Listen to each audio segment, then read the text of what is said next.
Hi, welcome to Beyond Politics. I'm Catherine Clark.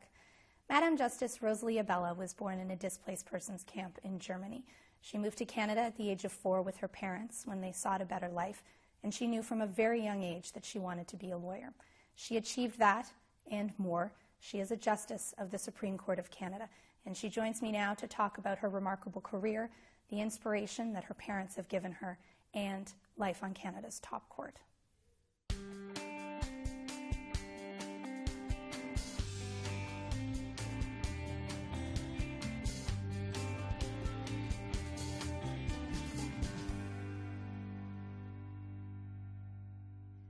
Madam Justice Rosalie Abella, welcome to Beyond Politics. It really is wonderful to have you here. Oh, it's a pleasure to be here, and thank you for interviewing me. Wow, my gosh, you have such an incredible career. You're such a wonderful person. And thank you. Well, it's true. When you were considering career options, did a career in music ever strike you as what you thought you might like to do long term? Because you did graduate from the Royal Conservatory of Music. I did. I never thought about it. Never thought about a career? No. I had very generous piano teachers who thought I should, but my father said, not a good life for a girl. Now, why is that ironic? He knew it was really hard to be a concert pianist, and it was a lonely life. So just before we jumped to the conclusion that he thought roles for women were limited, he and my mother were doggedly protective of my ambition to be a lawyer since I was 4 years old. So although everybody around me said girls aren't lawyers, they said, of course you can be a lawyer if you want to be a lawyer. And really, when you're young, all that matters is what your parents think. And if they think you're okay and that your ambitions are fine and they value what you dream about, then those are dreams that you carry. So he was and there were no women lawyers that we knew at the time. And in fact, when I had our first son, I didn't know any lawyers who were mothers. So it wasn't that he wanted me to become like everybody else. He wanted me to do what I wanted to do, but he was protective, and he thought that was not a good life. I was also not convinced that I had the talent to do it anyway. I mean, you had to be really, really good. I worked hard. I practiced piano 2 hours every day, but I just didn't think I had what it took to be as good as some of the people I knew, like my younger sister, who was amazing. But anyway. Why did you know you wanted to be a lawyer from the age of 4? Family history. My parents are from Poland. My father graduated from the Jagiellonian University in Krakow in 1934, at a time when there were quotas on the number of Jews who could go to law school. He was one of 4. And I remember him telling me that the Jews were assigned special seats in the classroom. This was in 1930 when he was in first year, and he said he wouldn't sit in them. He stood through most of his first year because he was so offended. Anyway, he graduated in 1934, then 2 years of articling, 2 years of clerking with a court of appeal. Did he have trouble finding an articling position? I never asked him because it never occurred to me. I mean, there's so many things I wish I had asked him, but I did ask him about what school was like. I'll tell you a story about that was amazing. They never complained to me, my parents. I mean, these are all things that I've kind of pieced later on when I became a parent. Anyway, he graduated from law school in 1938, so it was 8 years. And then married my mother on September the 3rd, 1939, in Poland. I mean, wow. The day the war officially started, 2 days after Hitler invaded Poland. So he never practiced, never got to practice in Poland. He worked with my mother, whose family had a factory manufacturing business materials. And they worked there until they were rounded up in 1942. And sent to concentration camp. In 1945, how, I don't know, but my mother and her mother survived Leipzig. My father was in Theresienstadt. And my mother went back to the city in Poland that they were from. The town my father was from my father's family were really quite poor. They owned a bookstore. So he He was on scholarship all the way along. So they had been separated. They were separated. They were separated, and they had a Majority. 2-year-old son who was killed during the war. But that's another story. So in 1945, my mother comes back, finds out that my father's in Theresienstadt, leaves her mother in the city, rides the rails to Prague, gets to Theresienstadt, finds out that there's a typhoid epidemic. They're not letting anybody out. Sneaks into the camp with a garbage detail, finds my father, gets him out. How did she find him? She found him at the back of the camp. She knew, there was an underground, people knew where people were, where they had been. But she found out that he was in Theresienstadt. Found him, she said, at the back of the camp, listening to the radio because they were announcing who the survivors were. Emotional. Anyway, she said he was emaciated. She got him out, snuck him back out, and they ended up, they couldn't stay in Poland because it was not a good time to be there as a Jew, and not if you had owned property. So they ended up in Berlin. And in Berlin, he asked her, I didn't want to stay in Berlin, but they were pregnant with me in Berlin and ended up in Stuttgart. He just asked the Americans where would be a good displaced persons camp to live, and they ended up in Stuttgart, where I was born in 1946. Now, he taught himself English, and the Americans hired him as a lawyer to practice law, as a displaced persons lawyer, as a defense counsel. And I have letters from some of the lawyers and the judges he worked with, wonderful, warm, encouraging letters, because he was going to come to Canada if he could and practice law. Why Canada and not the U.S.? I asked him that because I really wanted to live in New York. I mean, the older I got, he just wasn't as comfortable. He was a little nervous that it might be an overwhelming place. That was the best I got out of him. I think it was probably because he had a cousin in Canada who was able to sponsor him. For the longest time, they couldn't get in, as you know from my husband's book, None is Too Many. They were not allowing in refugees. And he told the story. He applied as a furrier because Canada was looking for furriers. So the person from the Furriers Union came and interviewed him and said, so Mr. Silberman, how would you stretch a piece of fur? And he said, like that? He said, get out, you're no furrier. Anyway, so he took some tests and he got admitted as a shepherd and as a men's underwear cutter. I have the certificate. A shepherd? Shepherd. And a men's underwear cutter. Because they were looking for trades, right? They didn't need a lawyer with a European degree. So came to Canada in 1950 and went down to the Law Society.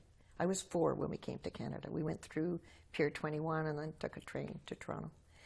And went to the Law Society and said, what do I have to do? What test do I have to write to become a lawyer? Because that's what he had experienced in the Allied zone, working for the Americans in their system. So the Law Society said, you can't practice law because you have to be a citizen. And that would have taken 5 years. So he became an insurance agent and did fine. I mean, I never heard him complain about it again.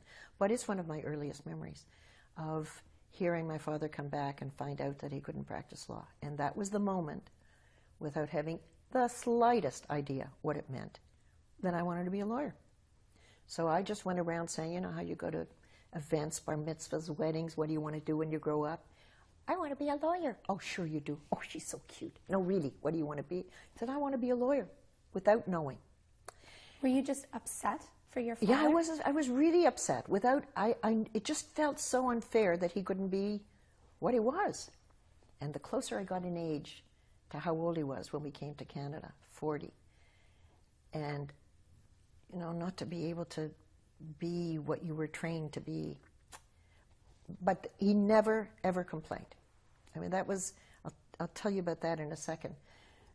But it wasn't until I was 12 years old and read Les Misérables. I read a lot of big books when I was young, and I read them because nobody ever asked me out, so I had a lot of free weekends where I could read these really big books, which I liked. And Les Misérables was the story about this injustice. I remember thinking, what? He went to jail for 19 years for stealing a loaf of bread. This is ridiculous. So suddenly, the childhood dream of a title, lawyer, a profession, that I was going to do as revenge and to make up for what my father couldn't be, became reified as a sense of fighting injustice. I mean, I think back to when you're 12, 13 years old.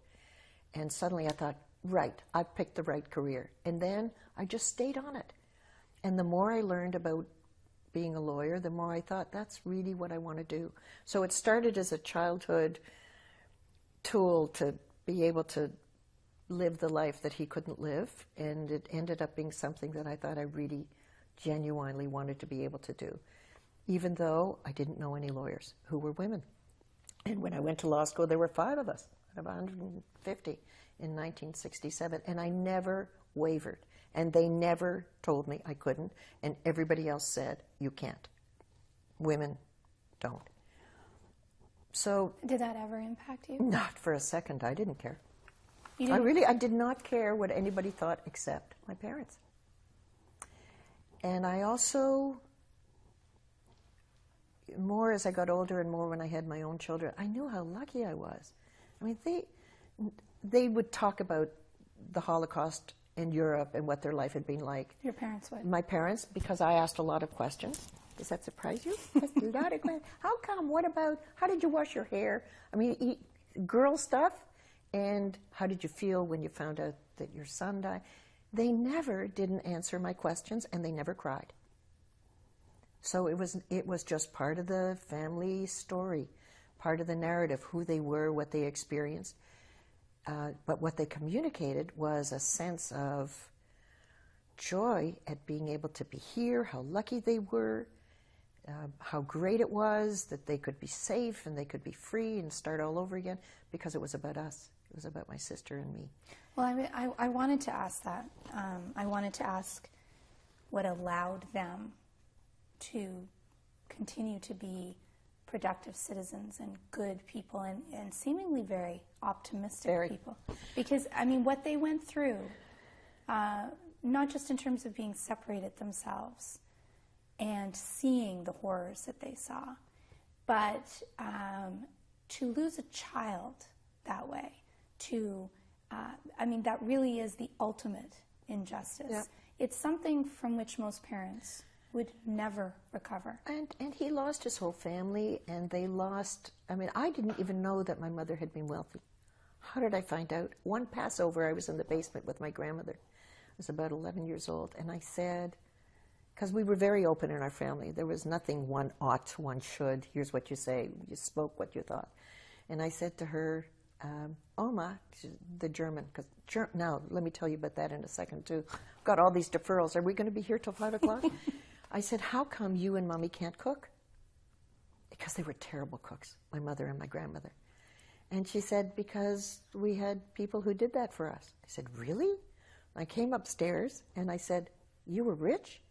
And that's when she told me what they used to own and what their life was like in Poland. I had no idea because they didn't talk about it. They didn't talk about it.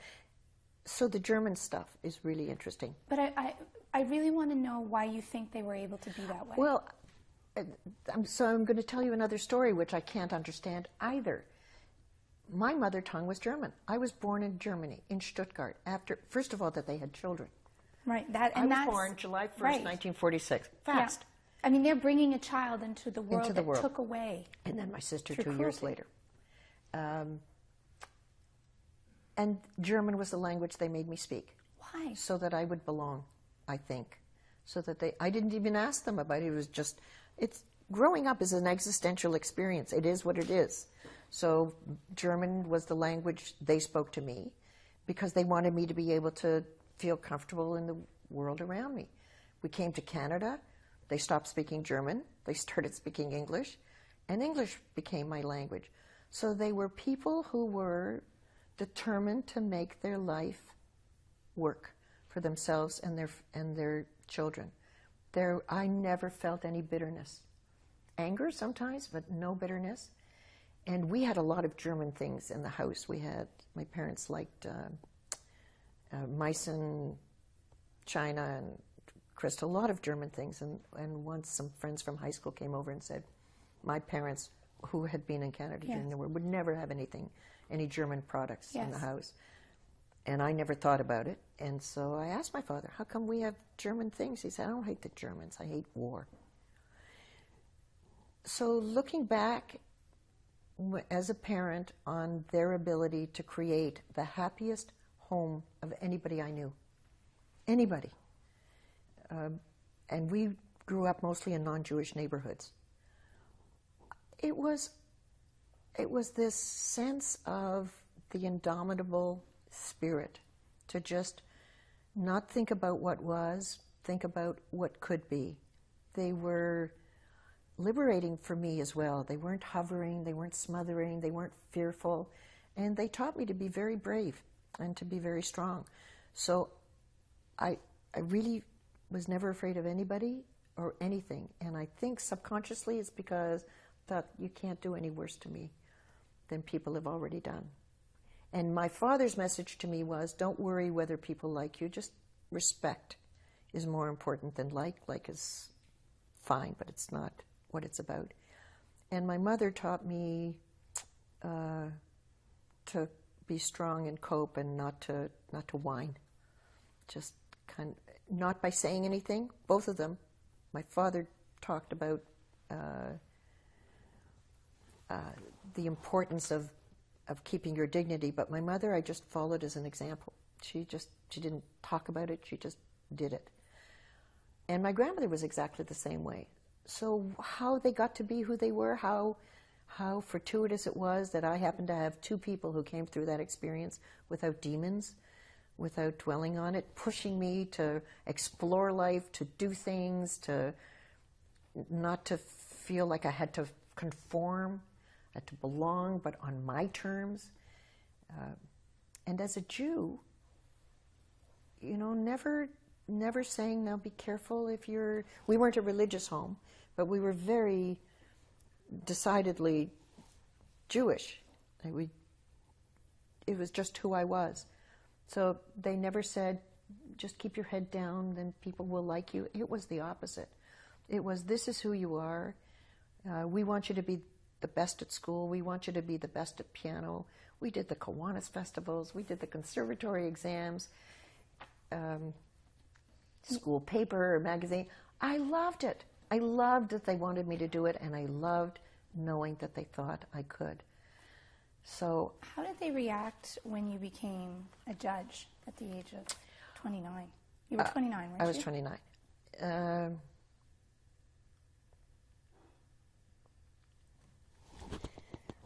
About a year before I finished law school, just in the middle of my second year exams, we found out that my father had cancer.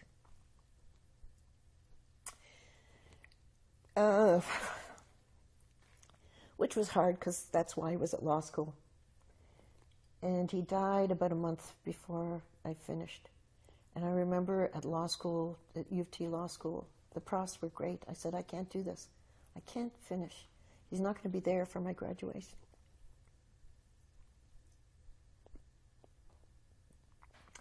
And they said, it's really important that he think that you're going to finish. You've got to get an articling job. You've got to, and they helped me get one. You've got to finish. And so I did.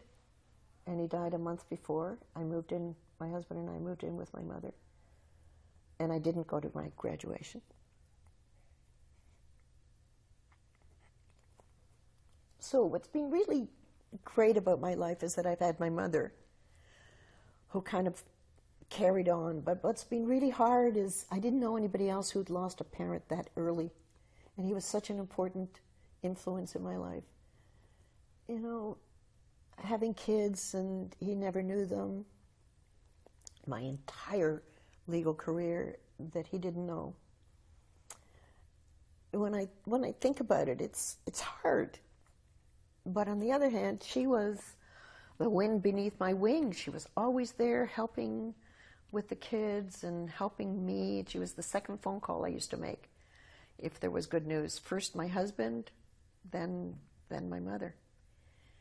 And I'll never forget, she always told me growing up, you're not pretty, but you know you've got a really good personality and you're smart.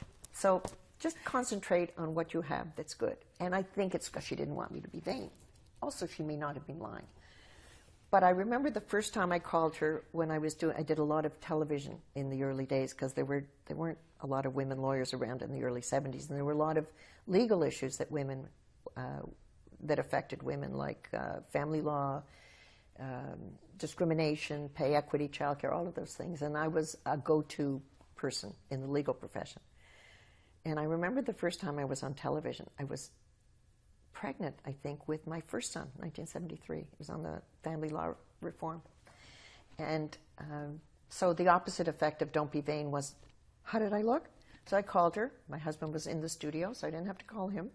And I said, what'd you think? And she said, oh, you were so articulate. Pause. Yeah, but how did I look? And she paused and she said, you looked really articulate. So she just wanted me to make sure that my values stayed rooted on the things that were really important. So I always felt she was there for me, and then she was there for our kids.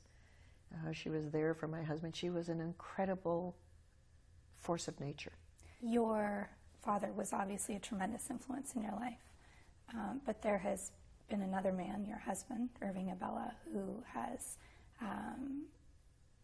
really stood beside you and with you and supported you through your entire career. He has a career of his own. He's a noted historian and author. What has that meant to you? Everything. Absolutely everything. You can't choose your parents. You're lucky if you have parents who just make you feel like you can soar. But you can pick a spouse, and when you're in your 20s, I was 22 when we got married, he was 28. How do you know whether the person that you're madly in love with is going to be the person that you're going to have a happy life with? It's why I never presume how a relationship is going to work out. You can't tell. People change so much, and being in love with somebody is different from what it's like to live with somebody. So I would say that finding somebody who takes you as you are, who wants to see you be who you are, who at the same time feels really good about his own comfort level. He's very, very comfortable in his own skin. I told him I wanted to go to law school. We didn't know any women who, in Toronto at the time, who were having children and maintaining their career. So it wasn't as if there was a whole pool of people that you could look to and say, well, this works. We can do this. And there were probably a whole pool of people who were giving you flack for it. Or else you just didn't if they socialize did, with they those didn't. people. They didn't say anything. But I found pregnancy a very good advocacy tool, by the way. Lost no cases when I was pregnant. I think it was really kind of scary. What is she doing? 170 pounds of baby. But we did it because we didn't have other models. It could have gone two ways. How come we're the only ones who? Or embracing how different it was and making it work on our own. So we did it in a way that worked for us. I came home every day at supper. Every single day. I came home at dinner, and every night I went back to the office at 8 o'clock after the kids went to bed. Then it got to be 9 o'clock, and then at 10 o'clock I said, you know what, you're on your own. I think you can make it to bed without me. But I always needed that meal. And he used to come with me to the office. Really? Because he didn't like that I was downtown, on my own. Whenever he could, he would come. We had somebody who lived with us who was there.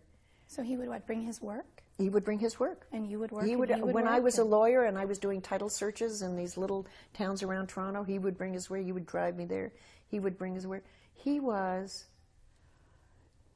didn't know anyone else who was like he was, and if you had told me predict who of the men of your generation would be that, I don't know that I would have said that was going to be something he would do. But every step of the way, he was encouraging. And every step of the way, when I was hesitant, because I didn't know if this would work, should I be a judge? I was a litigator. It meant homework every single night. It meant on holidays that I was working a lot of the time, that clients were phoning. Never, ever heard him say in all of those years, can't do this. This is hard. It didn't even feel it. You know how when you live with somebody, you can feel it. And it made me feel that that's probably the way it should be. Like, if a woman is never competitive with her husband, and they weren't, I mean, how many women were so proud of their husbands for being a CEO? I remember thinking, why would a husband be competitive with a wife? Anyway, he wasn't. He was the opposite. How long have you been married? 45 years. Wow. Isn't that something? That's amazing. It is amazing. I don't take it for granted a single day. And the kids used to say, I mean, he worked from home. He taught his classes, he met with his students, but he mostly worked from home. Kids used to say they had two mothers, one of them had a beard. He was, and we would carpool. I would do the mornings and go to work. He would do the afternoons. There was nothing in the home that nobody knew how to cook, nobody knew how to do all the other stuff, and we never made each other do what the other one wasn't doing, but we both put the kids to bed, we both bathed them. They would not be able to identify a role that one parent did over the other. But it's a sense of how far from inevitable a relationship like that can be and grow through all of the changes. And, I mean, his career was really very stable. I mean, he wrote, he loved what he did, he never looked for any great positions. He eschewed them, in fact. But when they came, like being president of the Canadian Jewish Congress, he's always had a full-time pro bono life. He was amazing at it, but he didn't look for it for himself. Totally selfless when it came to the kids and to me. And he's still somebody who just feels good about himself and doesn't want to be anybody but himself and doesn't want any life but himself. He's a history professor with a terrific career. None is too many. It's a remarkable book. Everything he writes is remarkable. He started the field of labor history in this country, but he doesn't ever look for kudos. And one of our friends once introduced him at an event when he was getting some award as a quiet superstar, and he is. He's a quiet superstar. I only have about 30 seconds left. Is there one thing that you're most proud of? Yes, my children. Why? Oh, because they're wonderful people. And because I've just told you how unusual it was for us to have that life then. We had no way of knowing whether this was going to work. We just did our best to make sure that they were happy people. And I knew as a family court judge, you can't take anything for granted when it comes to kids. And I just love who they are, what they care about, what their values are, and how they live their lives. And I think that's a miracle. I've written a lot of things I'm feeling really good about. I have a really nice curriculum vitae that I feel really good about. But the thing that most deeply, deeply gives me happiness is family. Thank you. Thank you for sharing your history with us. Thank you for being here today. Thank you.